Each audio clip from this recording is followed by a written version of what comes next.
I'm ready. Let's do it. All right. What's going on, guys? Dr. Matt here, host of the Roadie Strength Podcast. We've got another special guest on today, Mariah Lombard. What's going on? Nothing. Happy to be here. Thanks for having me. Thank you. Yeah, we just finished a great workout.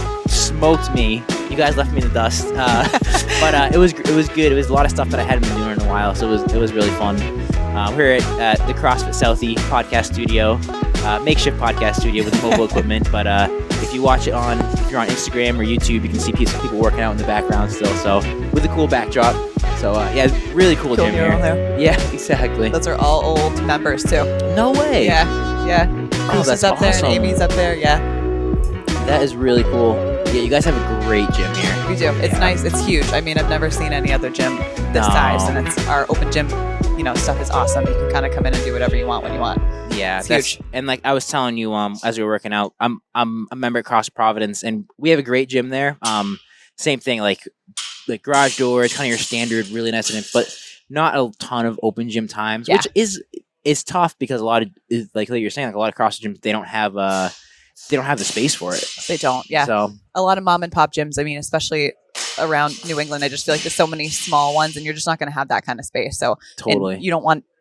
Typically you're going to have someone here all day to have open gym space. Right. So we actually do a little key fob thing where you can pay $10 extra and you have a key fob and there's just cameras in here to watch. But that's awesome. Yeah, so you could come in at 2 a.m. if you wanted to. That is really cool. Yeah. A lot of gyms I see are moving towards that direction. Yeah. It should make it more accessible for the membership. Exactly. Yeah. It's hard. I mean, sometimes people can't make a class at, 5, 6, or 7 or 4, 5, and 6 in the afternoon. It's hard. Yeah. So it helps a lot.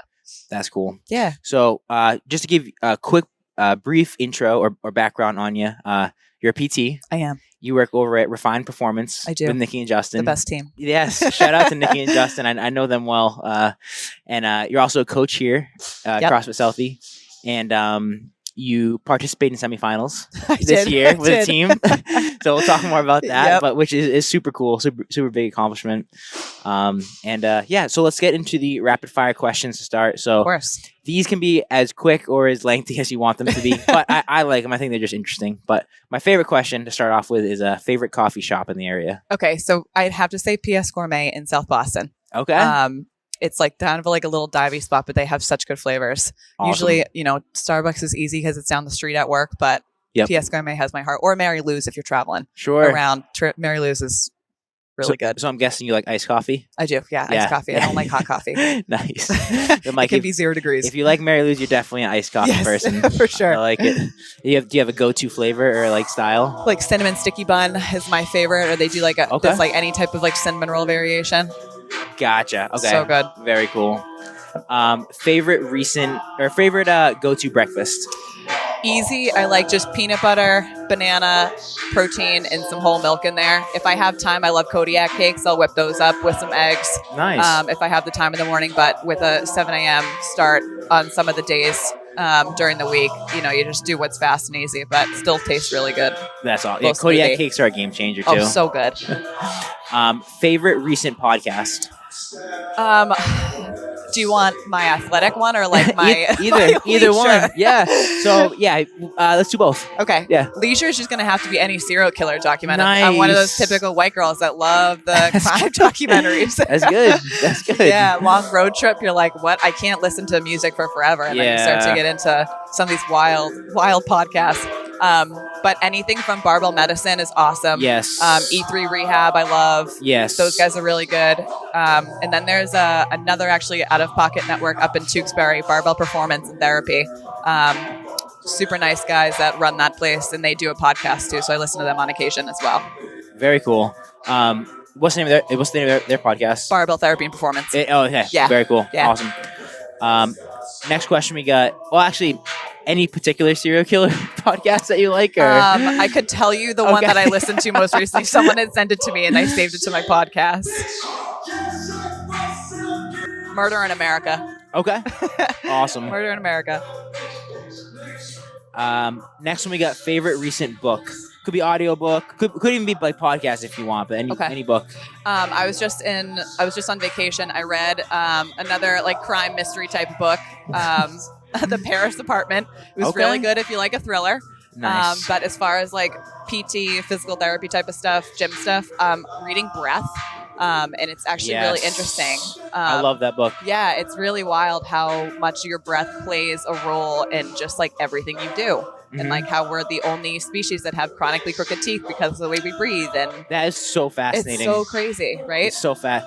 Yeah. So I guess let's expand on that a little bit because it was something that I had never heard before reading that book. Yeah. So I guess a lot of the research they found in that book was that there's a lot of mouth breathing and related issues that cause issues in like the way the jaw is basically structured. Yes. And misaligned jaws and issues with like basically how straight your teeth and stuff are. Right. And like the development of your like sinus as well. So people's like, I think they're finding like more like polyps and like decreased like area in your sinus, like decreased just volume and space. Yes. And like you shouldn't be snoring. And so many people snore, and they literally say if you're snoring, you have some type of breathing problem. Yeah. Yeah. That book fascinating, and there's not a lot of books. Maybe I shouldn't say it. There's not a lot of books that I read and I actually implement things from immediately. Right. But that was one like, I did. It's very intriguing. Yes. Yeah.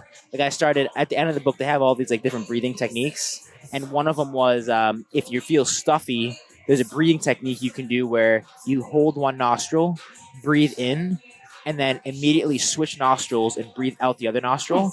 And just alternate back and forth. I forget what the exact protocol was, but interesting. I haven't finished it yet. Oh, I don't want to spoil it for you. I know. Hey, I'm going to start implementing that. Yeah, and I every time I feel stuffy, like this morning the air was really dry, so I woke up feeling stuffy, and I did that on my way here.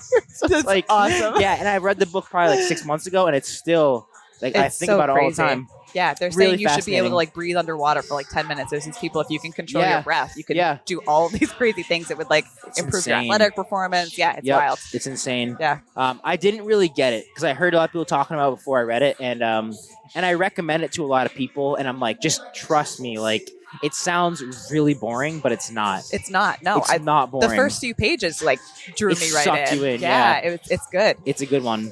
All right, so let's go on. We'll go favorite Instagram accounts, and you could do the same answer as in like your podcast, something that like you find just entertaining, or something more like PT or fitness or CrossFit related. Yeah. Fuck Jerry is hilarious. Nice. Yes. Beige cardigan. They're just like your classic meme pages. Make Wads Great Again is a great one. Meme for Time. They always bring it, that comedy from like a CrossFitter perspective. And then, the prehab guys are really good. I use a lot of their exercises and stuff we bring them right into the clinic. Yep. And then E3 Rehab I follow too. I know I mentioned their podcast, but their Instagram is very good too. They're always putting out exercises. Yeah. Yeah. I like their stuff. The guy that runs E3, that's not Sam Spinelli, right? Or is he just, I think he just maybe collabs with them a lot. I think he collabs with them. Okay. He runs something though. I like his stuff too. Yeah. Yeah. Yeah. His name is really well known. Yeah. I kind of want to. I'm gonna jot a question down for later on that. And I'll come back to it. All right. So next question we got. Somewhere you traveled recently. Could be work related, fun related, either one. It was fun related. I went to Cancun. That's awesome. Oh, that's right. That's when you were we were texting to try to figure out when we were going to do the podcast. Yes, that's awesome. Really cool. It was wonderful. I went with my mom. Nice. Yeah, we just hung out and had some pina coladas and sat in the sun on the beach. It was wonderful. That's fantastic. Yeah. All right, really great answer. I like it. Yeah, we have actually 2 weeks from now. We're going to Vegas. Frank, my boyfriend, works with Kiefer from Underdogs. I used to work with Kiefer, and he's going out there to train with them for the week. I'm going out for a few days. Cool. Yeah, it'll be fun. I know Kiefer's name. I've never met him, but I know his name from Mike Reinhold. Yes. Because he was originally part of the Mike. I don't know if he probably still affiliated with them in some way, but he was always like, they always talked about him on the podcast they did. And I've been a big fan of Mike Reinhold's stuff for a while. So That's really cool. It seems like he's made a really big transition and like really impactful in the CrossFit space. He sure has. Yeah. Like everyone that you talk to somewhere in the CrossFit space knows him, and I've seen what he's done. I mean, I know what he did for me in the time that I worked with him, and what he's done for Frank, and he takes everything into account, not just your, what you're doing in your workouts, but like how much your life can impact your workouts, and like that's super important for people. So yeah, he's a really good guy. He's a really good mentor. That's cool. Yeah. And he's mostly based out of California now? Out of Vegas. Out of Vegas, yeah. Awesome. Very cool. Next question we got, favorite shoe or sneaker? Same thing. We could do fitness or lifestyle. Okay. Fitness, I'm big on the Rads right now. Really? Yep. Nice. I just got a pair. Frank got me a pair for Christmas, and You're I wear them right now. I am. Yep, I am. I love them a lot. I think they're really supportive, but they're still flat and allow you to get everything done that you want to. Cool. Tiers are a close second. Nice. Those have kind of been my flip-flop back and forth, but Nikki and Justin actually just got me a pair of the Flux shoes. Ooh. Love the Flux shoes. I've been wearing them just about every day to work. They have that super wide toe box. Yes. So you can like splay your toes out as they're supposed to be. Yes. And not cramp all your toes together. Highly recommend them. They're super comfortable. Actually, Refined is partnered with them. So if you do cool. Refined 10 discount code, you get 10% off. Hey. Little sale. Little promotion there for Flux. I just, maybe I'll switch because I ordered a pair of the Vivo, which is a competitive brand. Yep. They're both probably very good. And I've heard this from other people, so I'm going to say it. Their sizing chart sucks. Because they don't have to do in between sizes. They do 9, 10, 11. Interesting. And I'm a just 100% 10 and a half always. Okay. So like 10's too small, 11's too big. And wait, this is for Vivo or for Flux? Vivo. Okay. I don't know how Flux is. Okay, but no, Flux has the half sizes. See, I need that because I printed out their chart, and every printer's, this is way in the weeds, but every printer has a slightly different variation how big they will print. Okay. By like a few millimeters, but they say that Vivo will say that on their website.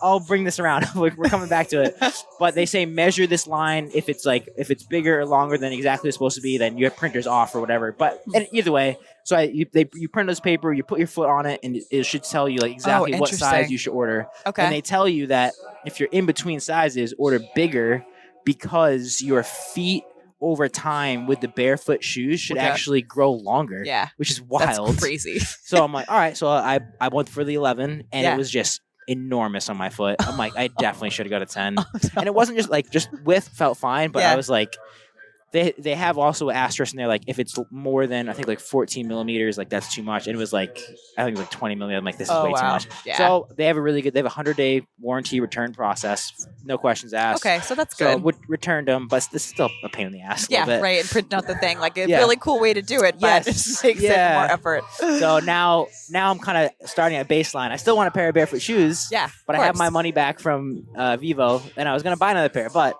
I could be open for Flux, especially with the refined discount. Right, exactly. You might have to get in on that. Might switch you. Sorry, long tangent there. And then how about okay, so one other thing, Rad, Tier, and Flux, those are all relatively new brands to the fitness like footwear industry, I guess you could call it. It's funny, I've been doing this podcast for a year and a half, and like it was always Reebok, Noble, or Metcon. Yes. And I'm hearing less.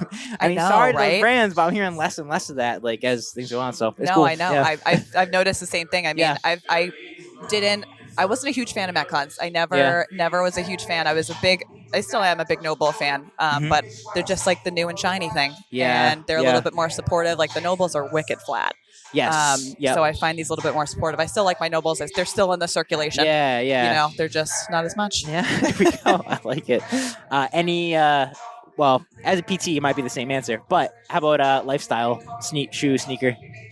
I literally wear these like everywhere I go. I mean, I have a couple different nanos that I'll wear. Yeah. I have those for like my leisure or work days, and I have my nanos and stuff that I occasionally wear at the gym. Yeah. But they're mostly like the Noble runners. I love the Noble runners for daily shoes. Cool. They're super comfortable. They have that super thick support on the bottom. I wear those a lot. Those are a lot in rotation with the Flux. Cool. I like that. Next, we got two more. So next one, we got favorite current exercise or movement in the gym. You see it pop up on a workout and you're like, yes, I'm going to smash that. All right. Nice. Easy. Any type of clean. You thought about that. Yes. Good. Yep. Anything with the barbell. The whole Cool. like heavy breathing thing has just never been for me. Fair. I like it. So anything with the barbell's good. How about I'm gonna ask this question too. How about on the flip side? Anything that comes up, you're like, oh, I have to do Oh that God, today. any gymnastics. Okay. All right. Makes Chest sense. bar kick my ass. Muscle ups kick my ass. Handstand walks kick my ass. Sure. Get it. Next one we got our last rapid fire. Favorite like pump up gym song. Ooh. Okay. I feel like this is a really hard decision to make. Sure. I've been on Motley Crue by Post Malone. Ooh. Okay. Okay. Yep. A lot of Rust. I like Rust a lot. Small Nice. Talk by Rust is real good. Okay. Those have probably been my 2 hard hitters lately. Cool. Shooters by West. Cool. I'm a terrible decision maker if you haven't noticed. I always have to have some options. That's but those good. have been on the repeat lately. Good. Cool. All right. So, what I'm gonna do is I'm gonna say let's shut this just in case for whatever reason the audio gets messed up. I think it should be fine, but I'm in the back of my head. I'm like, if we can shut it, maybe we should shut it. Yeah, for sure. So let's shut that, and then we'll take a 2-minute break, and then we'll start to get into your background, how you got into CrossFit, PT, stuff like that. Awesome.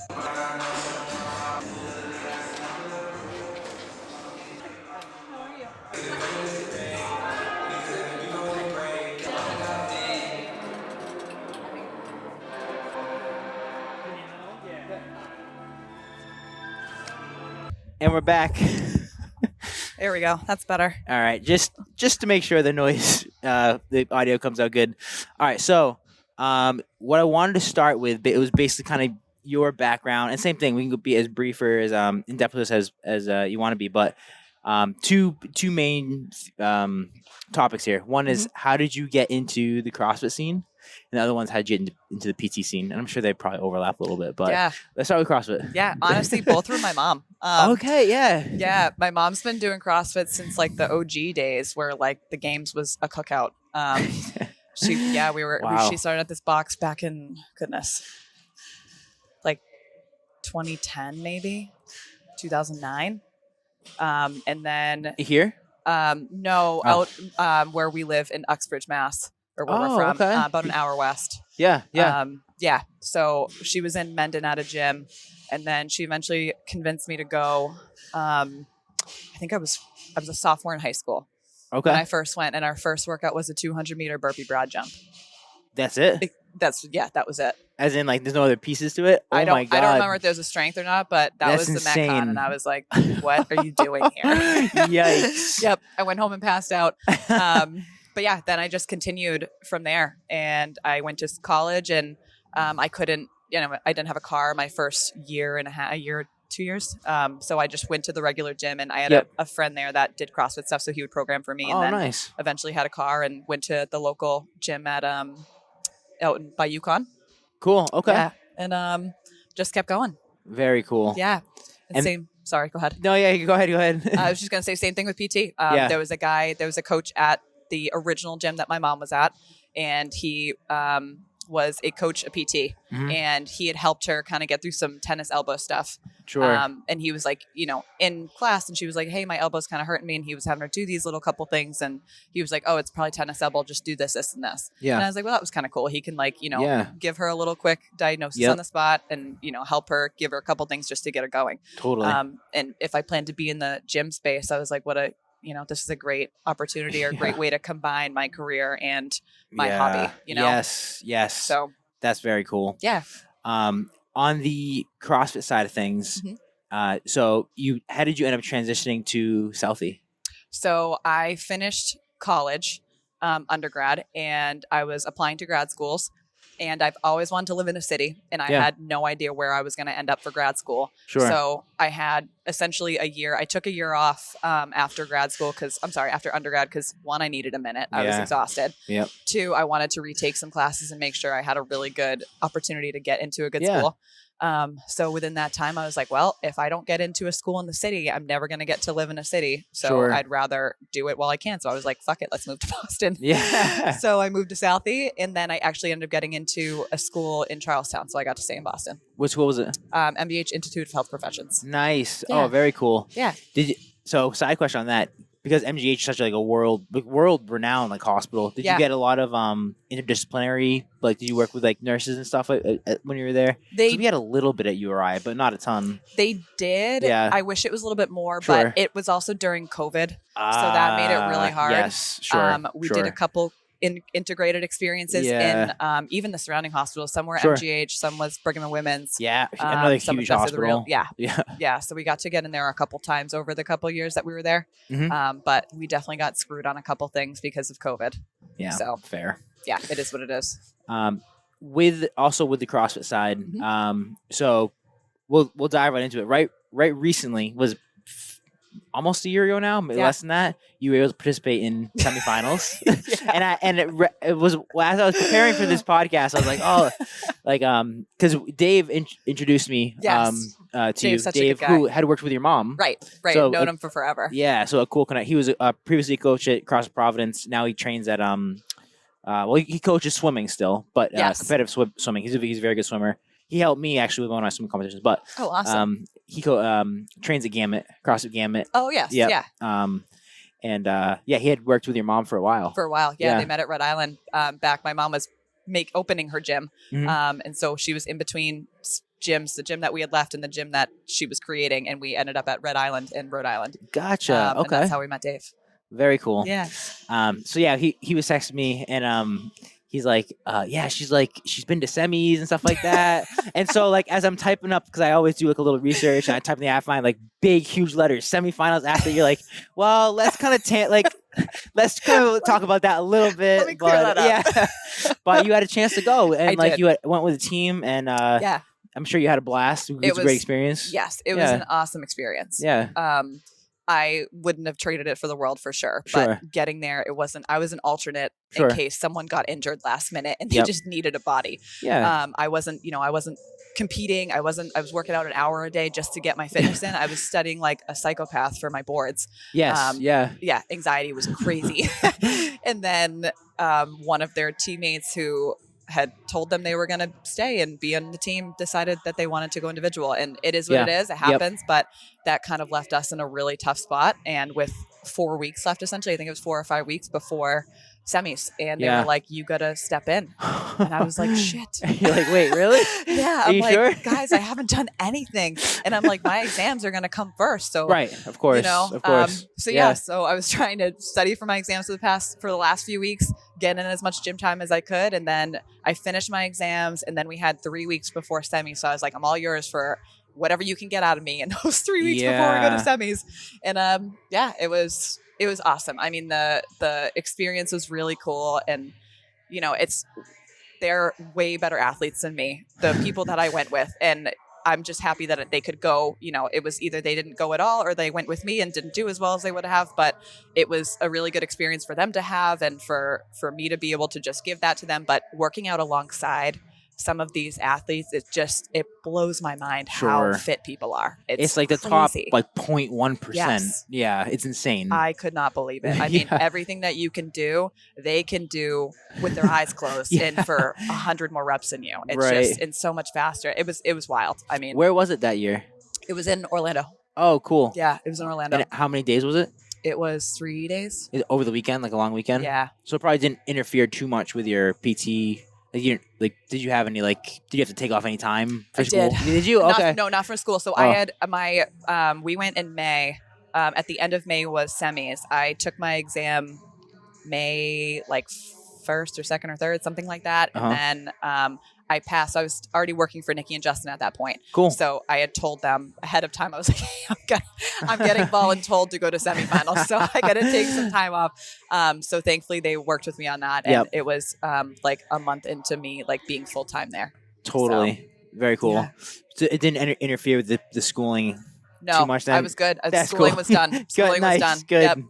Yep. That's when you got the word that you were going to semis, had you not graduated yet, or were you? I was graduated. Oh, you were done. Okay, yep. Gotcha. Okay. So we had technically graduated and gotten our diplomas in May. I'm sorry, in January. We walked in April or May, and then our exams or my exam was right around then. Oh, all right. Yeah, gotcha. So I was done with school, just in study mode. Just in study mode for boards. Yes. Gotcha. All right, that makes perfect sense. Yep. Okay, cool. How about any other comps that you've done? I know you've done the Southie Showdown, which another connection that we had. We talked about off air a little bit. My one of my groomsmen, Sam, you're on a team with him. Yeah. And I'm going to see him later today. So funny. But so you've done that. How about any other comp history that you've done with CrossFit or just in general? Yep, we did. I did Invictus Invitational actually. Back in 2021. Sweet. It was when it was at Rack House. That was before I was involved with it. Yep. Okay. Yep. I quit CrossFit on the bike during that workout. I believe it. Terrible workout. Thanks, Byrne, for that one. I will still thank you for that one to this day. Nice. Shout out, Byrne. Yep. That was awful.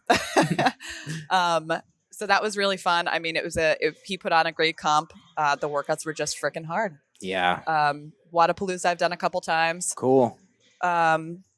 Doing the Invictus Invitational this year. Are you? Yeah. Let's go. Yeah, I'm excited. Yeah. They run a great comp. So They do. We'll be doing the broadcast for it again. Oh, so I'll fun. see you there. Yeah. Oh, awesome. This will be our third year doing it. Yeah. It's just a good time. He And does some a really good job. Really good athletes there too. It's getting bigger and bigger. The people that come through there are kind of crazy. Yeah. A bunch of semifinals. Like they had a handful of semifinals and previous games athletes there last year. Yes. So they're going to have the same this year. It looks like. Yeah. Yeah. So he does a good job putting that together. He does. But same thing with Southie. The Southie Showdown, like really high caliber. Like, they did really well. Yeah. I was thinking about this actually driving my way up. I'm like, there's a lot of obviously smaller CrossFit gyms for like community fitness, which is much needed, but there's only a few like really high level gyms in the area in New England. Right. And Southie is definitely one of them. Yes. As far as like pushing athletes to the highest potential. I say Ocean State is probably another one, Ocean State CrossFit 401. And then I guess like for Amskiag in New Hampshire, Misfit in Maine. I can't really think of many others, but this is definitely a hot spot. It is. And we have the space. Yes. That's a big part of it too, because you have like all of these big gyms, which is awesome. You have all these members, but like at least we have the space to have people inside. We have people outside. You have an open gym space so people can warm up. Sure. So it allows for a much bigger competition than a lot of gyms can offer, which we're lucky to have. Yeah. Especially in Boston, you don't find that type of space. 2-day competition, all day. Yeah. I think teams obviously because you were on the team for it with Sam. Individual RX. I think they had scaled too. Yes. They had everything. They did. They had everything, and they did a really good job keeping everything on time. Incredible. Yeah. Incredible with hard. That. It's hard. Yes. People can lollygag. There's so many. I've done different like weightlifting style comps. Like it's so hard to keep everything exactly on time, but they were on it. Yes. And they've done it so many years in a row. They have it down, so they do a really good job with the comp. Yeah, it's always a fan favorite. Yes. All right, so we'll transition out of CrossFit a little bit and get a bit more into PT. So, why did you decide to become a PT, or how did you get into PT? So after my mom had that little encounter with the coach / PT at our CrossFit gym at the time, I kind of moved forward with it because it was a way for me to stay in the athletic space. 2, from what I was told, it was decent money. Yeah. And then you learn. We'll talk about that for sure. Yeah. But by that point, I was too far in. Yes. But I just, you can't go You're back. like, wait a second. Yeah. I've already spent a few years of my life doing this. I can't turn around now. Yes. The further in you get, the more you realize, and you're like, I'm locked in. Yeah, I'm stuck Gotta here make the now. best of it. Yeah, exactly. But I had a really good group for grad school. I mean, I committed to that path because I wanted to, be able to make a living for myself, but also be able to work with like the motivated population. Obviously, the end goal was going to be CrossFitters or like at least athletes in general. Yep. Because, it's like we're always injuring ourselves some way or another. Yeah.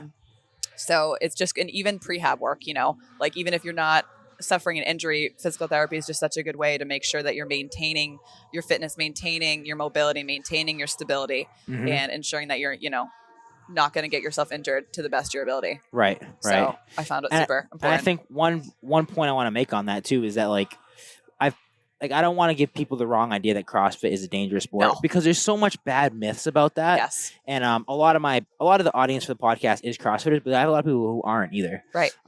So like there's been so many studies out there of like how CrossFit versus Olympic weightlifting versus football versus soccer, and like even all of your like traditional team sports, the injury rates doing those sports are like exponentially higher than doing any of the weightlifting, barbell, CrossFit style sports. So, like we get beat up, we get aches and pains, but like serious injuries are extremely rare. Yes. In CrossFit. And I mean, I meant that about I know what you're saying. athletes in general, because I did my paper on this in college. I did a really? 10-page paper on the injury rate in CrossFit because everyone that I talked to that didn't do CrossFit, they're like, "Oh, you're just getting hurt all the time." And I'm like, no, I'm not. No, actually, that hasn't happened. Right. And like a matter of fact, we're like relatively comparable or less than majority of the other sports. Yeah. So it's funny. Definitely. Yeah. So I know it's one of those myths, but like it's tough because like the history, I'm sure like you've heard that the history behind that was, I'm a huge fan of the NSCA, but I think they kind of did CrossFit a huge disservice back in the day where they were releasing all these papers on how like they didn't like how CrossFit was using Olympic lifting and metcons and high reps and it's dangerous. And then like they ended up getting huge fines on it, but it's already out there. Right. It's hard to undo that. It's hard to change people's mind about that because it's already been out there for a long time. Exactly. But they did end up getting fined and sued and everything about that. So they had to basically retract their statements. Right. I think it ended up, I'm not sure what the end result ended up being, but it seemed like it was going that way anyway. Yeah. But, No, I mean, CrossFit's such a good sport. And like, granted, you are going to have gyms and you're going to have coaches that aren't the best at coaching you and, you know, making sure everyone has good form. But you walk into any type of other sport or any other type of gym, you're telling me you're going to see everyone doing perfect form. There's injury everywhere. Like it's not just CrossFit. Right. You know? I mean, think about it with the team sports, like how many, I don't know, you always hear the examples of like a kid dies in football practice because it was 100 degrees out and the coach is making him like sprint, like all like, you know, like right. It happens. Exactly. It happens. Like it's not CrossFit isn't any worse for you. There's always going to be bad eggs out there with the coaches and stuff. So exactly. And I mean, this is one of the, like, if you have good coaches, this is arguably one of the safer ones because you have someone watching you, right? You know, in a regular gym or like a huge group setting of football players and stuff. You're like, you're just kind of one of the packs. It's not a great ratio. Exactly. 1 to 50, maybe. Like exactly.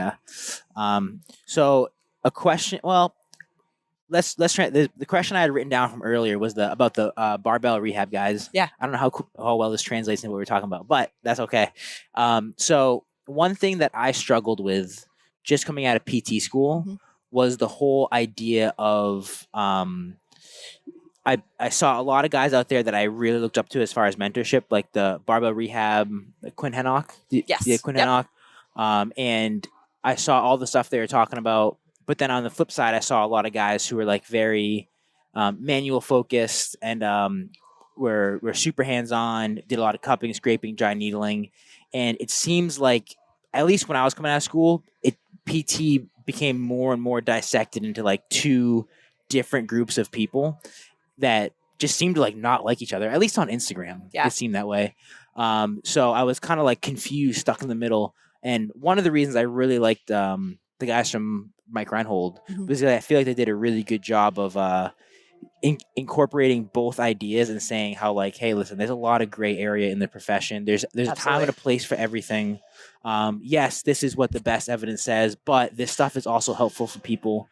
So that's kind of like where my mind has been in the PT like ever since then. But I wanted to get your input on that because there definitely are a lot of people, and the pendulum has swung back and forth as far as like how strict do we need to be with evidence-based, like true, like pretty much only exercise based stuff versus like is time and a place for manual therapy. I think it's a sticky topic. It is. It's hard. I definitely think there's a time and a place for manual therapy. Yeah. I mean, when you have someone coming off of like an acute injury and they can barely move without having pain, it's going to be really hard to get those symptoms to calm down. Totally. So that's when you want to bring in needling, cupping, even just soft tissue work, just to get the body to calm down and even get some type of stimulus to the nervous system. Yeah. The nervous system is what's causing this like high alert pain system. Totally. So if you're just doing movement and constantly pissing it off, it's going to be really hard to get it to a space where you can get some more mobility through there. Mhm. So that's why I like manual. Yeah. I obviously want people to be able to do the rehab or things that are going to make them better on their own. So then they don't rely on me to come in. They come in for an hour a week. Yeah. If they're not doing things for themselves outside of their Right. 1 hour, Right. it's going to be really hard to make progress. So Right. I like the active side for that. Yep. Yep. Basically, we try to, at least with, what we do at Refined, we try to take the people that need the manual, like have a high pain level, or having difficulty moving, especially with specific movements, and get that pain system to calm down. And then you get into the more active side of things. So Totally. the goal is to get them away from manual as quick as you can, Yeah. but doing it where it's warranted and then progressing them as they're able to into a more active rehab program. Yeah. I like that answer a lot. I'm definitely right in tune with you on that one.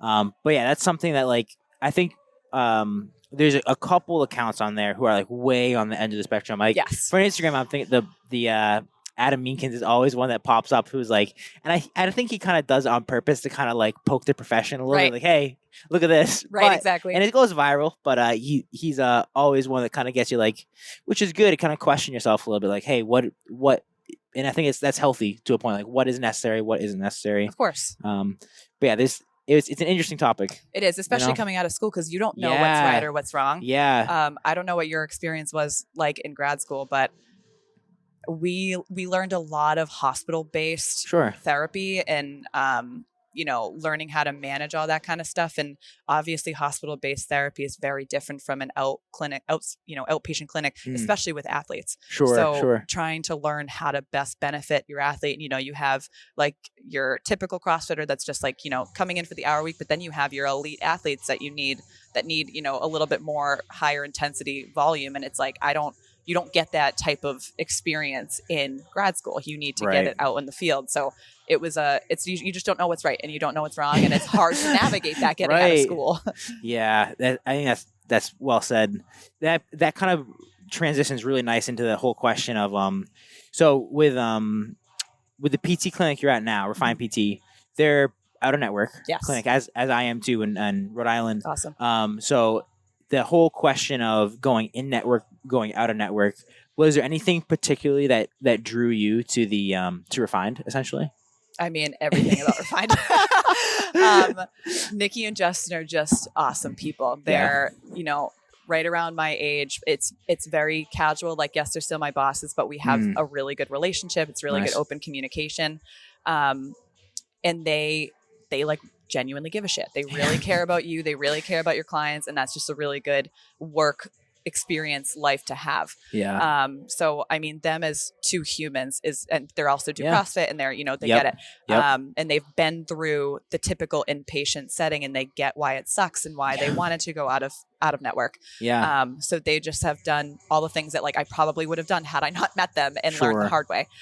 So them as just humans are a big reason why I joined Refined. But hand over fist out of pocket is so much better than in inpatient in network. There's just so many benefits. You get to, we work with clients one an hour.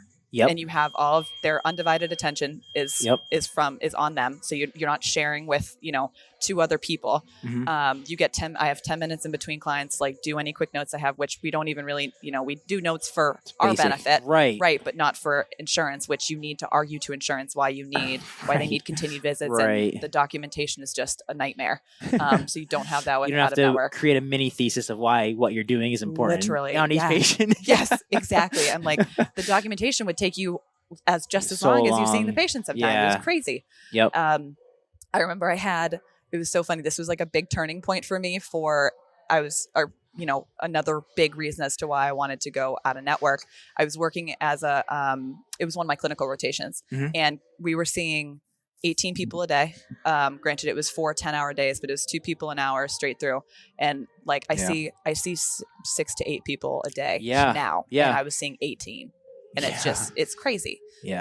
And on top of that, we had a young girl. She was in high school. Her goal, she had sprained her ankle in soccer, and her goal was to return to soccer. And so with insurance, you have to put client will increase ankle dorsiflexion by 10 degrees in 6 weeks to blah, blah, blah. Yeah. And so one of my goals I had written was patient will return to, playing soccer in high school. Sure. And my CI at the time was like, you can't write that. The insurance company doesn't care that she can play soccer.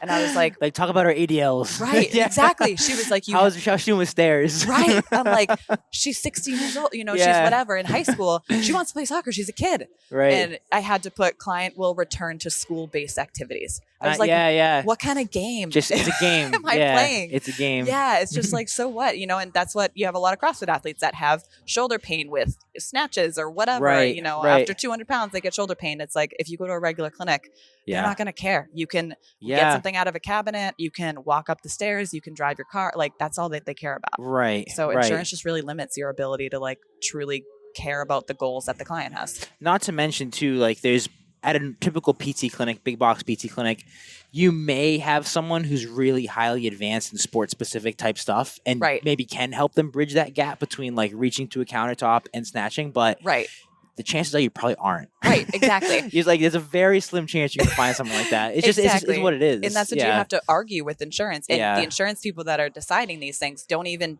do physical therapy, don't do sports, and they don't get it. So it's so hard to like, benefit people to the best of your ability when you're in and out, and most in network clinics. I'm sure there are some out there that aren't the typical cookie cutter. Right.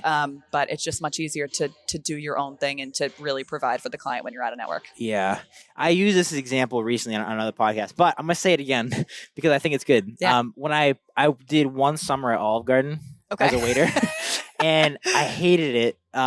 Sometimes it's good money, sometimes it wasn't, but that's besides the point. The beauty of waitressing. Yes, yeah, exactly. So when I was that summer, it's all like some days were super busy, and you have like 6 to 8 tables at once that you were waiting on, and at Olive Garden especially, people want refills of soup, salad, breadsticks because they're unlimited refills.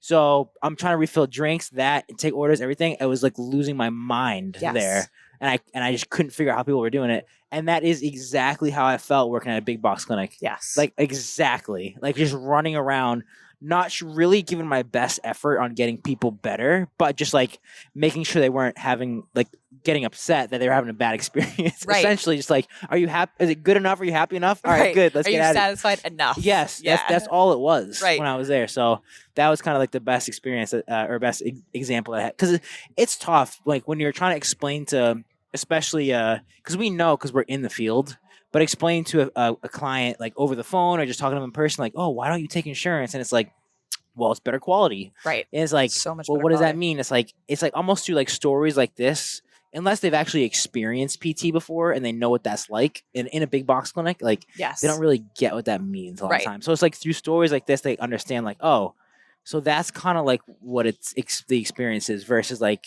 that at a big box clinic versus like a out of network or more of like a one-on-one style clinic. So exactly. So I like that a lot. Yeah. It's nice to have the people because you'll get clients on occasion that have come from a PT, a giant PT chain or whatever. And they're like, it didn't do anything for me. Like I got left on the bike for 25 minutes. I've done it. Yeah. It's easy to do. Well, you have so much shit to do. And like, you're just trying to, you have a million things to remember. And you forget that, you're passing around your clients and you're going to see, or your patients, you're going to see one patient and then you're going with them. And then you're giving off the other patient to an aide to do a couple exercises with, then you're coming back and it's chaos. It was chaos. Totally. I don't know if this is still true, but at one time it was, so I'll say it. One of the biggest lawsuits in PT was from hot pack burns because people were forgetting the hot pack on people. Yeah. That was like the biggest lawsuit with PT. I'm not surprised at all. So for a while we had to be like extremely, and maybe, I don't know if it was clinic specific, like our specific clinic or just in general, but our clinic was adamant of like 3 layers of towel, then hot pack. Right. Never 2. And people would put the hot pack on, but they would like take one off because it wasn't hot enough. I can't feel it. But so like people get forgotten about because it's just crazy. It's hectic. Yeah, it is. It's chaos, and like, and then that's another thing with insurance. Like most of the time, you just want to get more and more people through the door. Right. It's more money in their pockets. So then you're not necessarily paying attention to the skill or the how the client's patient's progressing. You're just worried about getting more people in the door. Right. You know? Yeah, and that's like. The structure, I guess, of how to, I don't want to speak on something I don't know a ton about, but like in general, the structure on how to run an in-network clinic is volume. Yes. Just the more people you get in the door, the more co-pays you can get. Exactly. And it's not a fault of the in-network clinic owners, because that's the game, that's the system they have to play to keep the lights on. Right. So like if you only see one person an hour at a co-payment of like, I don't even know what they are these days. $20. Yeah, the super small amount. Yeah. You're gonna go out of business extremely quickly. Right. So like, you just got to get people in the door. And people will use that. So this same clinic that I was at, the boss at the time, my CI was explaining to me, just some things to think about when you're, get out of school and you're looking for jobs and whatever.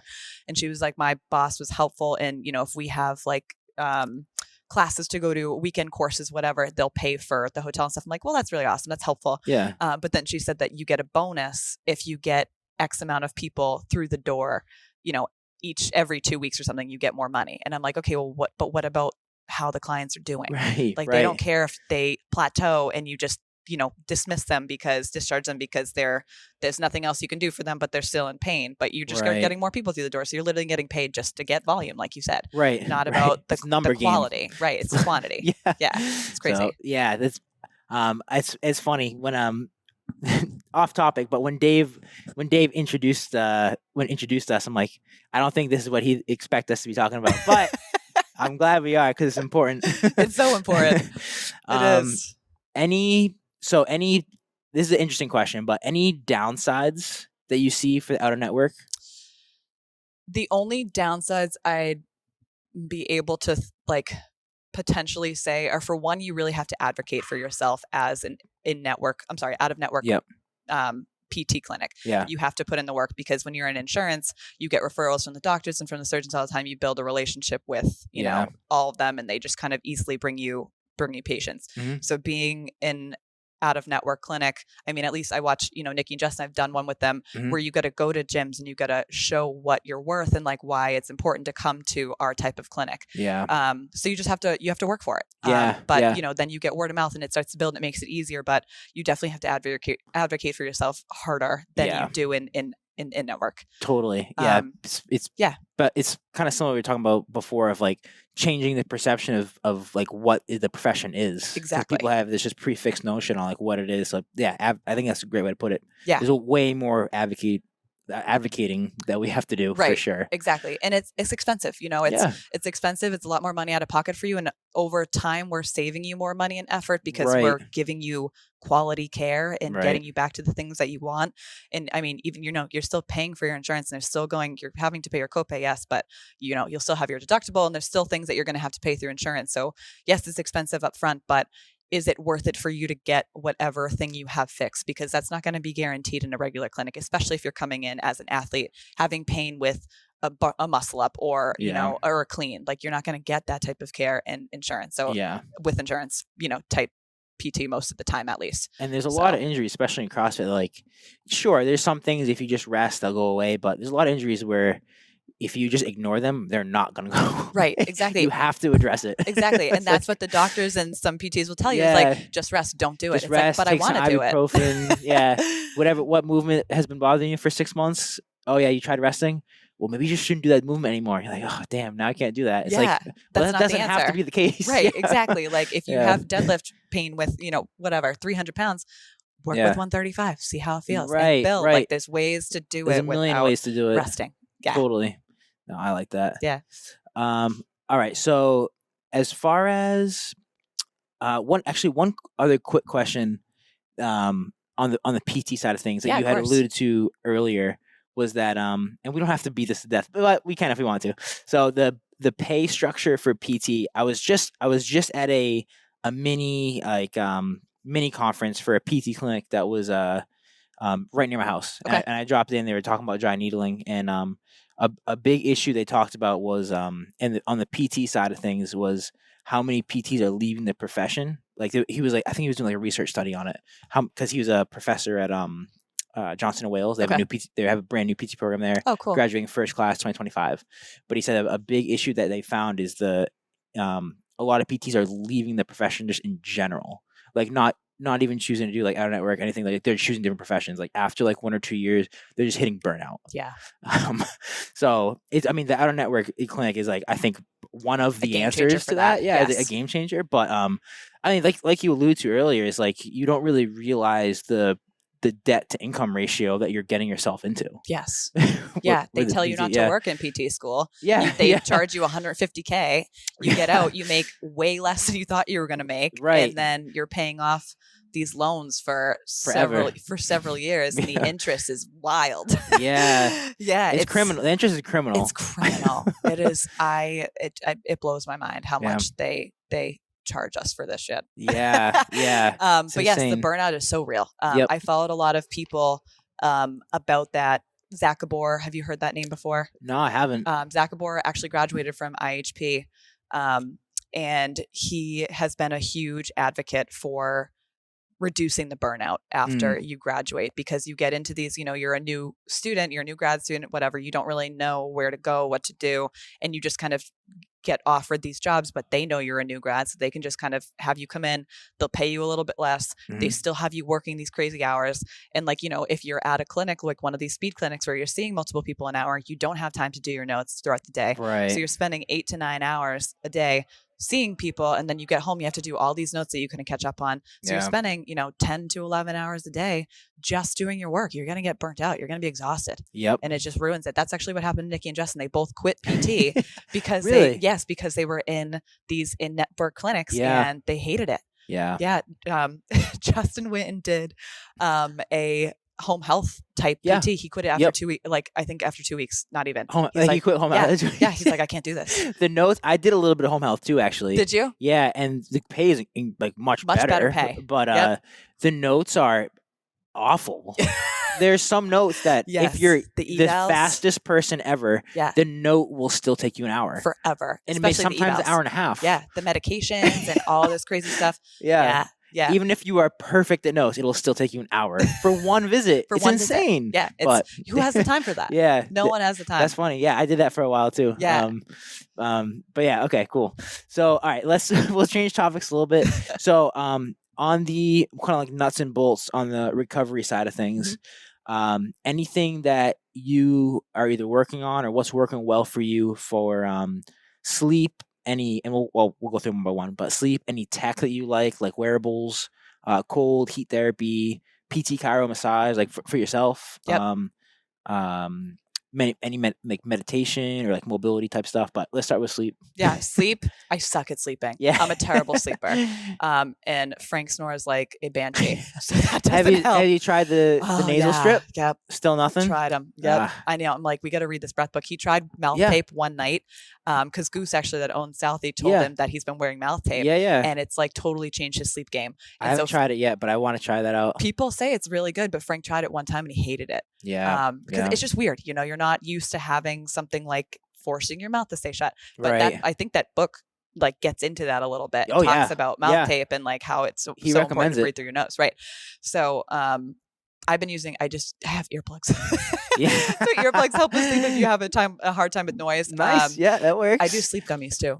Okay. I love sleep gummies. What do they have in them? CBN. That's the new thing. I know nothing about THC, weed, whatever. I've never gotten into that. CBN. But I was doing bedtime Betties for sleep, which was just CBD and melatonin.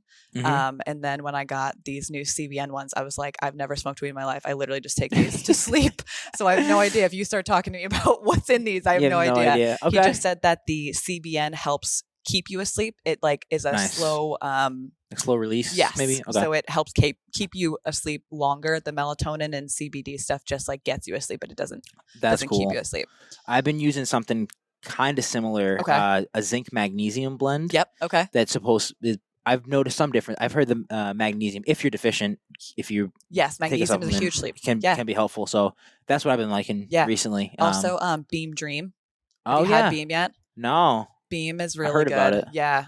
Yeah. It tastes really good. They have it's white chocolate raspberry flavor. Cool. Mix it with milk right before you go to bed. It tastes like a hot chocolate. It's so good. So good. That just sounds yummy. Yeah. It's delicious. That sounds like I'm getting cozy, ready for bed. I like that. Yeah. The first time I took it, I slept through the whole night. I woke up. I was like, when was the last time I did that? Yeah.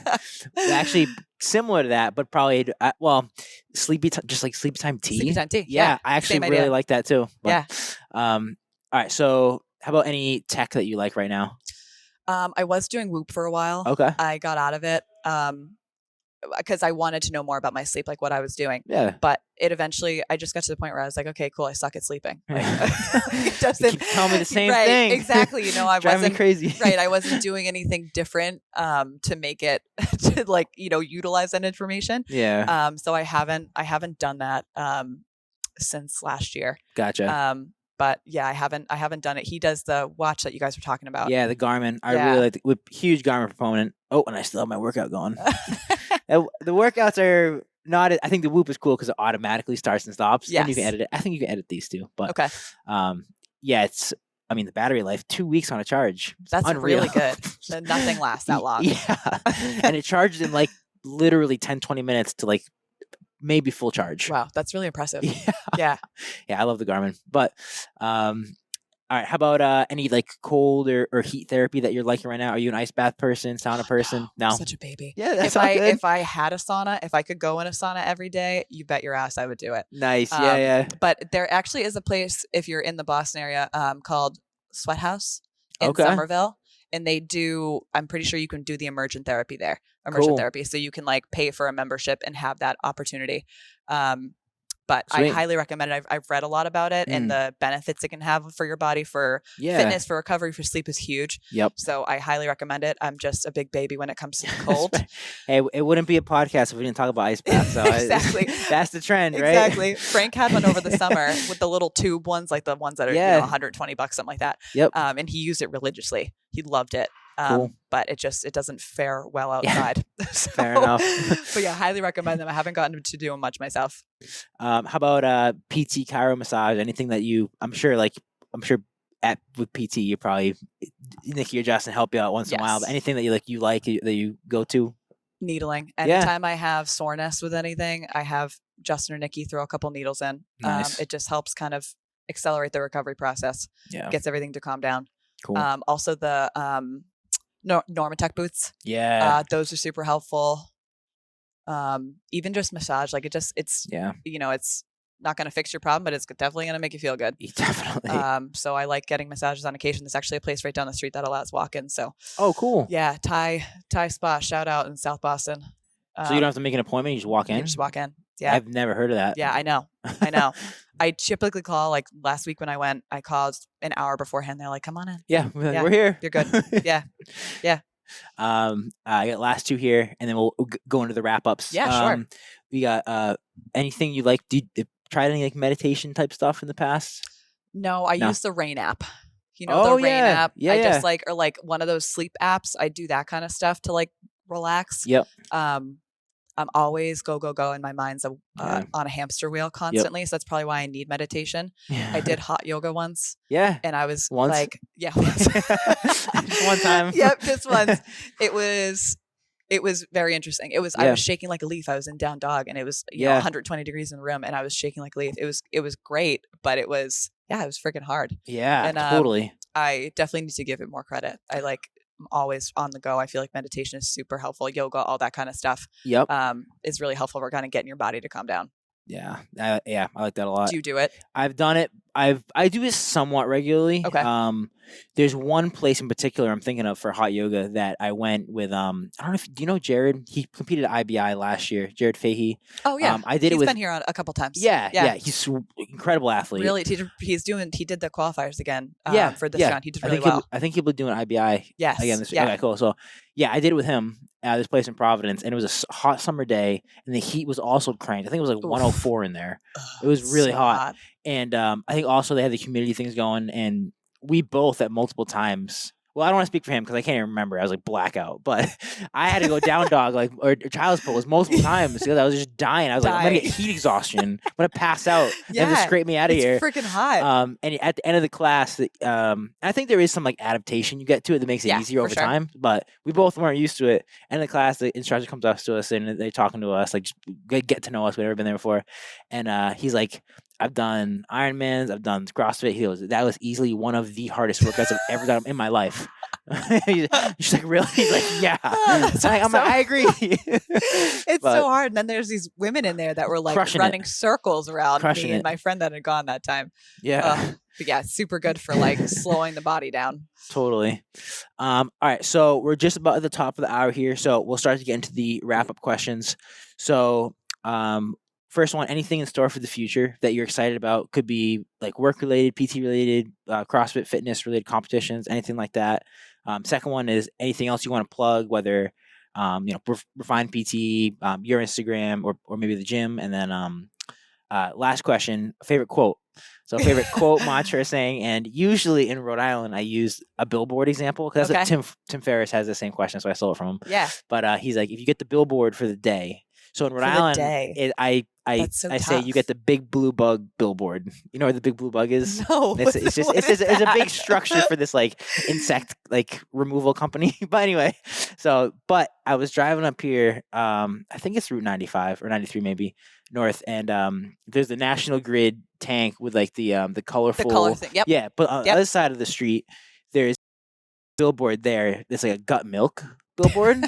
And it says, this is actually interesting. It says, I'm going to forget what it says. Something about milk has electrolytes too.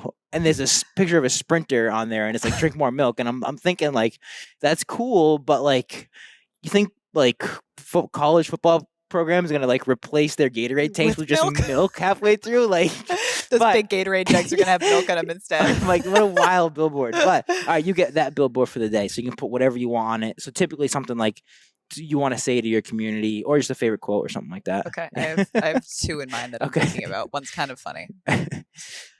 Okay, so what was your first question? Oh yes, sorry. What's anything in store for the future? Anything coming up that you're excited for? Definitely doing the Invictus Invitational. So that's in prep for that. Obviously, the Open and quarterfinals. Nice.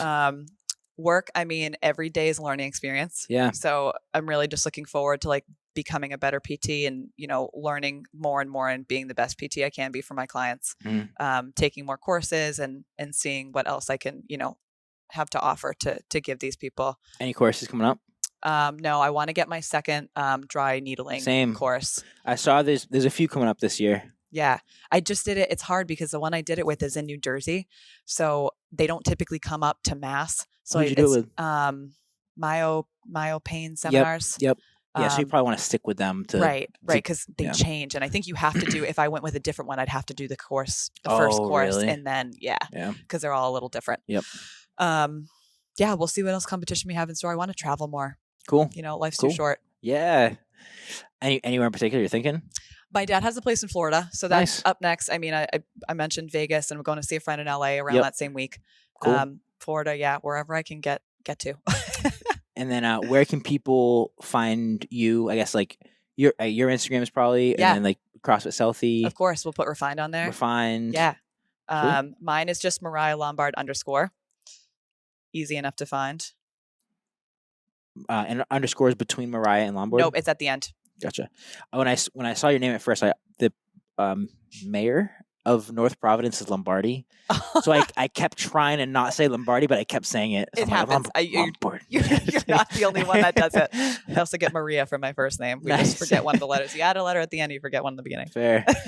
And then at Refined. It's Refined Performance PT. Cool. Refined Performance PT, and then CrossFit Southie. You got it. CF Southie. CrossFit Southie. I think it's just CrossFit, like full on CrossFit Southie. Let me see. Yeah, CrossFit Southie. Full words. Nice. They locked down that username. Yeah, long ago. Yeah. Long ago now. And then favorite quote. I feel like this is such a hard question. It is. Like I have some from my childhood. I saw one recently that I liked. It was kind of silly, but I kind of liked it. It's mindset is what separates the best from the rest. I think I need to listen to that more so myself, because I always let my head get in the way of, progressing with work and progressing with the gym and, giving yourself excuses to not do things or to not, get in and practice that skill that you've been trying to get done for forever. Your mindset plays such a huge role in your motivation, what you're going to get done for the day. I like that a lot. Yeah. Sorry, go ahead. No, go ahead. No, I was going to tell you my second one, but finish on that one. No, let's hear it. Let's hear the second one. My second one is call your mom. See, I'm glad you said that. That's good. That's an important one. It is, because I mean, like, you know, you sometimes forget. You get stuck in the motions again, work and whatever in life, and your mom would love to hear from you. And I know my mom loves to hear from me, so call your mom. All right, we'll call our moms today. Very good. All right, we'll wrap up with that. Awesome. Great job. Thank you so much, It was really Matt. fun. It was a great workout. You guys awesome. killed me, and Yeah, it was you're welcome a really anytime. fun podcast. Thank you. Yeah, of course. Roadie Strength, we're signing off.